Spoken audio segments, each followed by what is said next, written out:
Hello everyone and welcome back. The past couple of months have been packed with some incredible game releases, and today I'm diving into all the titles that I've been playing lately. I have opinions, I of course have favourites, and yes, there are definitely a few that surprise me. I'm going to let you know all the details of the new games I've been playing, and at the end I'll even update you as to which older games are still holding a spot in my current rotation. Please share with me in the comments which games you have been playing and loving and which ones you are passing on. But let's get into the video. First up, we have the cozy city builder Town to City. I am an absolute sucker for city builders. I loved SimCity when I was growing up, and more recently I really enjoyed Favours. They are really kind of relaxing and laid back until sometimes everything burns to the ground from a natural disaster, but we will side past that. That did not deter me, and Town to City has captured my heart. I had previously played the demo for this one, so I wasn't going into the game totally blind. So far, I have only explored the story mode, but there will be a sandbox mode, and I do hope to try that in the future. For this, I definitely focused on the gameplay side of things, so please excuse the way that my towns look. They could look so much better. That being said, you can still enjoy the wonderful aesthetics of the game without spending too much time decorating. The buildings are wonderfully created, and I love all of the details you can add, even down to the tiniest of flowers. The beauty of this game really does help create that cozy atmosphere. The voxel pixel style graphics won't be for everyone, but I did enjoy them and they felt like a nice change from what we see normally. When it comes to the actual story mode gameplay, the aim of the game is to develop your city, obviously, but this is done both residentially and commercially. Along the way, you will have new inhabitants that arrive, and some will have specific preferences for their homes, which I thought was a nice addition, as it means you aren't just willy-nilly plonking people into random homes, and it encourages you to decorate because some might want more trees or more flowers and so forth. You are also given a good variety of side quests, which was also helping to encourage me engage in other areas of the game, and they come with nice little stories which are often missing in city builders. You don't always get that. Progression in the game is pretty steady, and you have the ability to research for new things for your town, which will eventually allow you to also level up and then move on to a different map. I understand that the story mode is created for you to progress, but at times I did feel like the maps were a little on the small side, which was a bit of a shame, as sometimes I really liked the theming of a particular map and just wanted to stick around and play a little bit longer. It may have also helped if you could actually adjust the map terrain with the hills and things. That might have been a bit nicer. Just a nice little touch so that you could kind of really customize the maps and make them feel like they had more buildable space. Another thing I wished I had known earlier was the capabilities of the tools.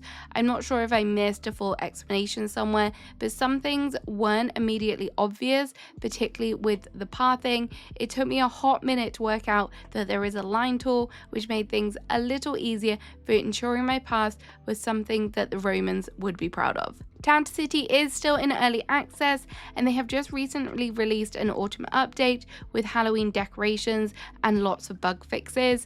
They have also got a content roadmap with what is to come in the future.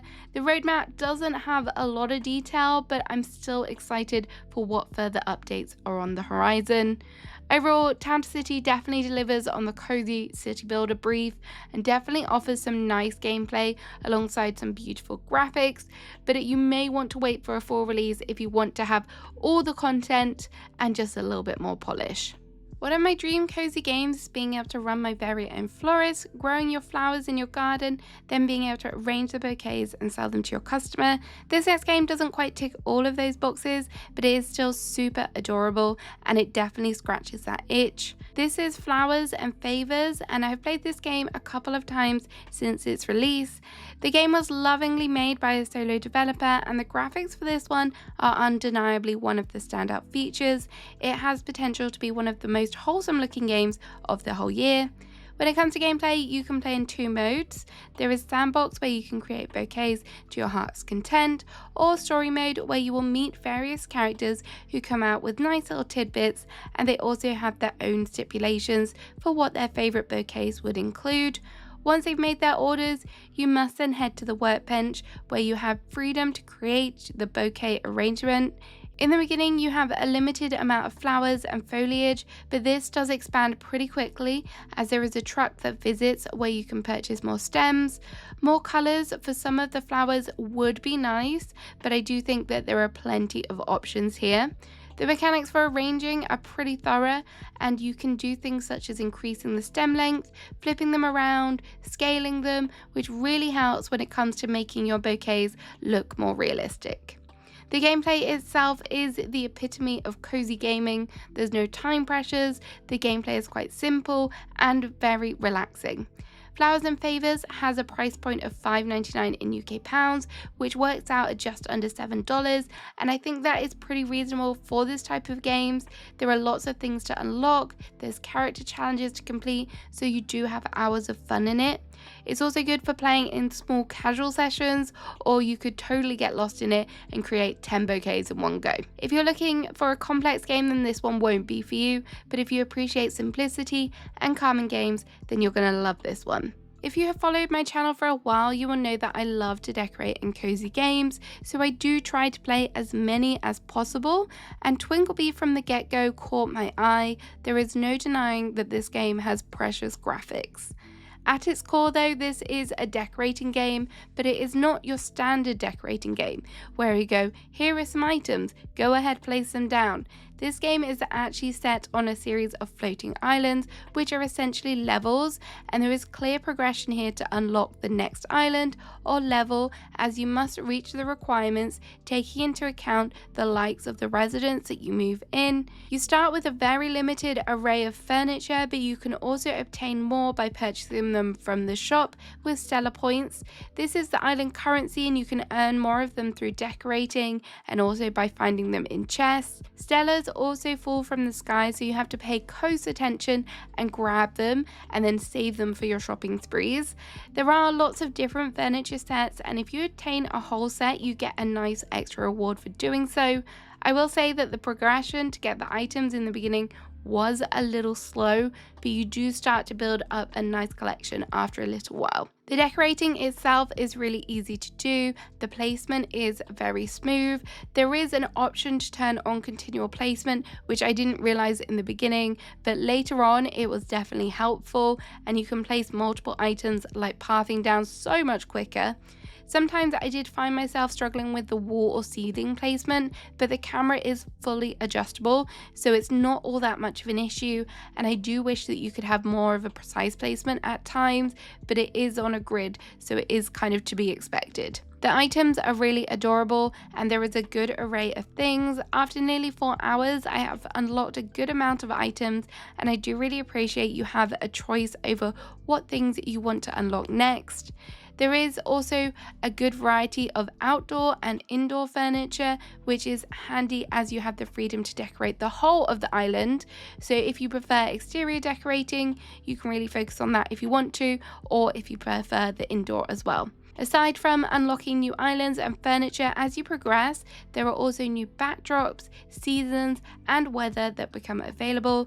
These keep the island feeling fresh and add a nice atmosphere. My personal favourite was, unsurprisingly, spring, because it had all of the beautiful flowers. I did have one little gripe with this game, and I think I may have actually encountered a bug, or perhaps I'm just not doing something correctly. In order to fully complete a level with all of your residents, they must be happy, and then they give you like a cute little cutscene, and it is adorable.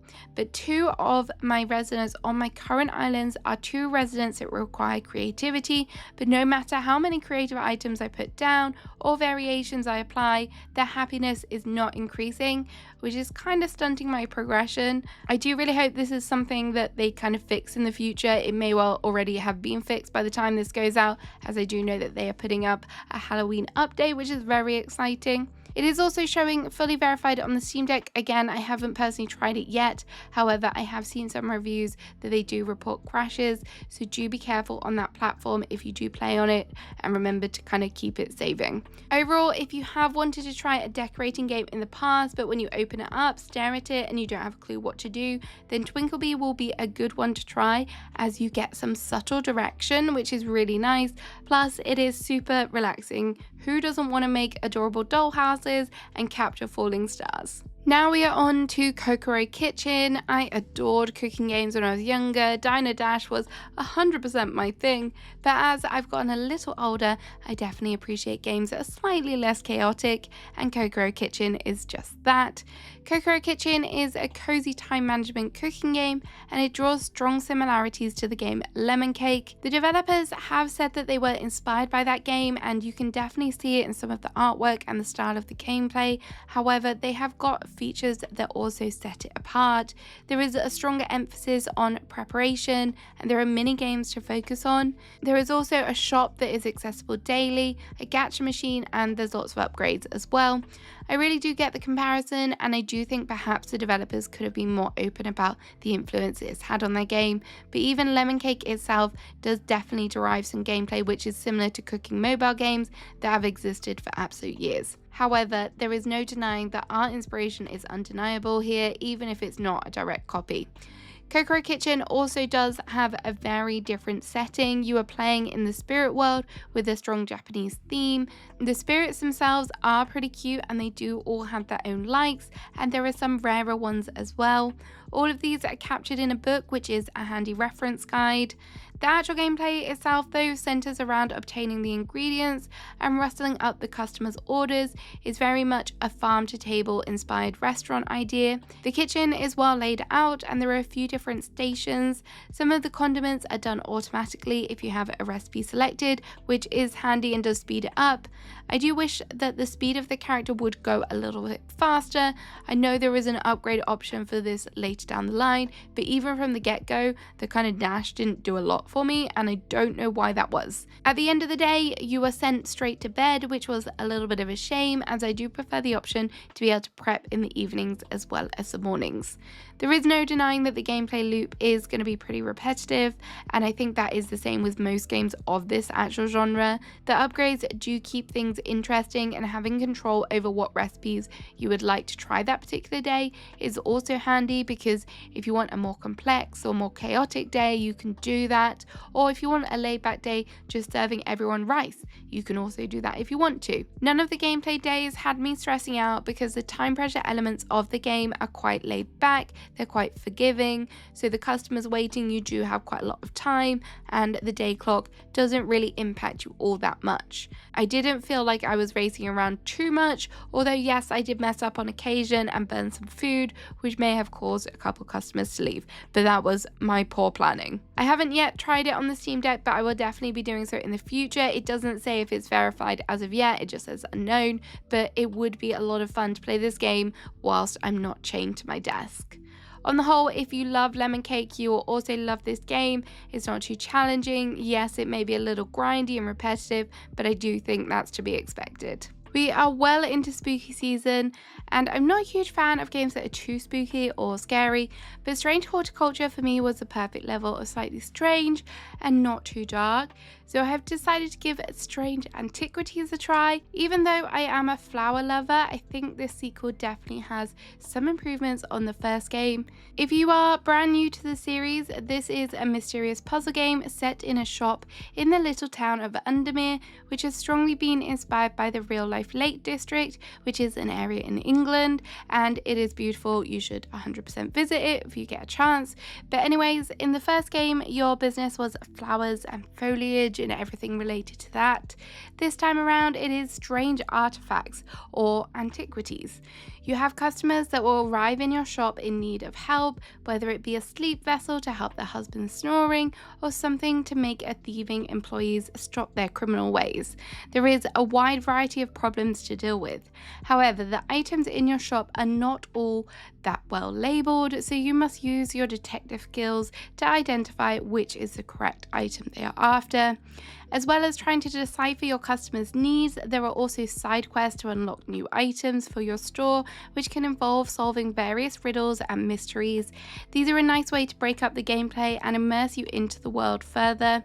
I did at times wish some of the puzzles could have been a little bit clearer, or maybe this clue was a little bit stronger, but there is a hint button and I have no shame in saying that I did use this a couple times.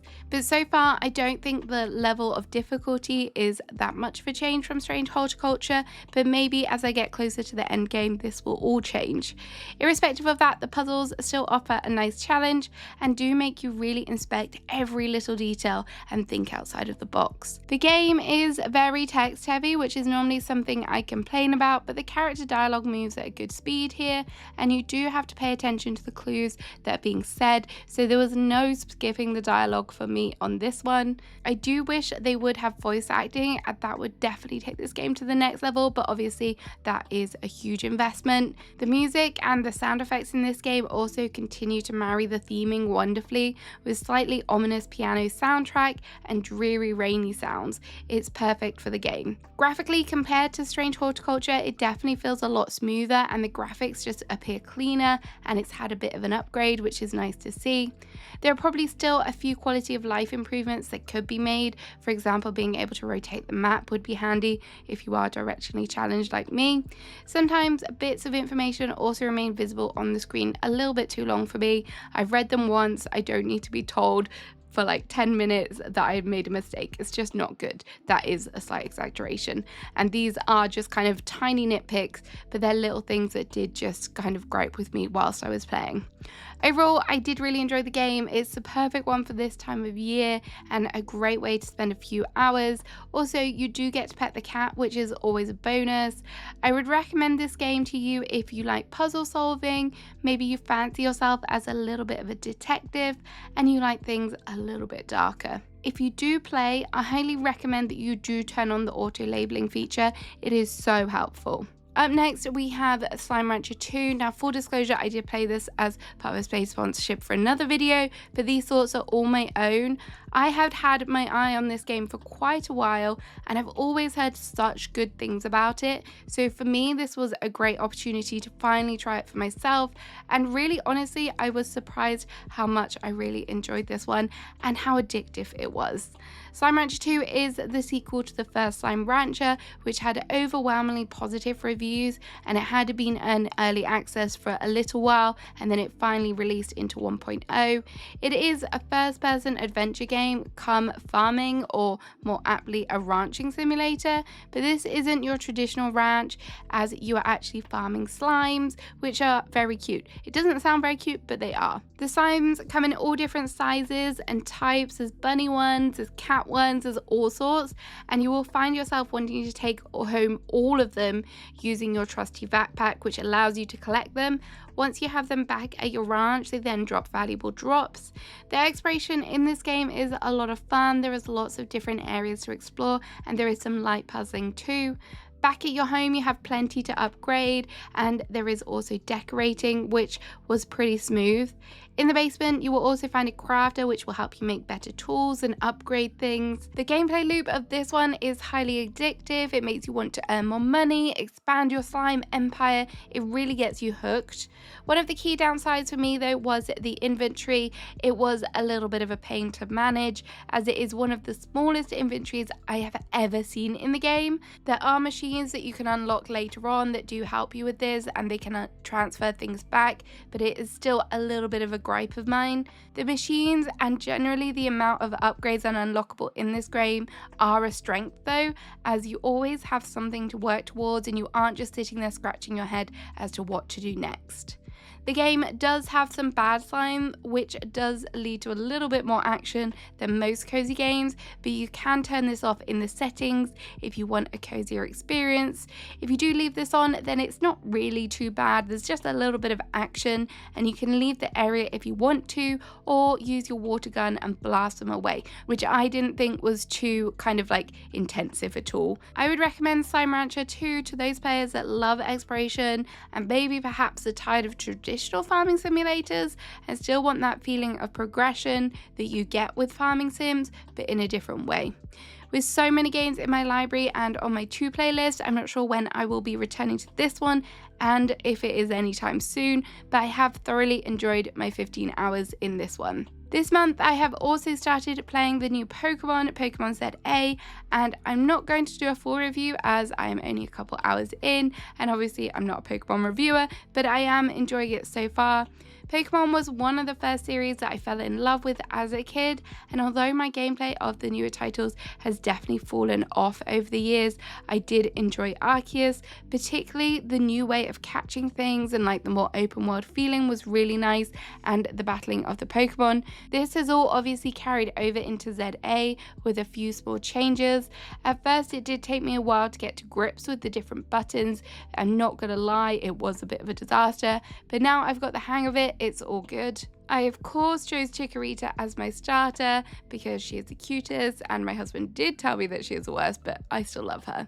I am loving exploring the new city, and the ability to climb up the buildings and roam around the rooftops is a lot of fun. It's a game that I am going to continue to play when I need to relax away from my computer or just chill before bed, so I'm not putting any pressure on myself to speedrun or record footage, which is a really nice refreshing change. I'm just taking this one slow.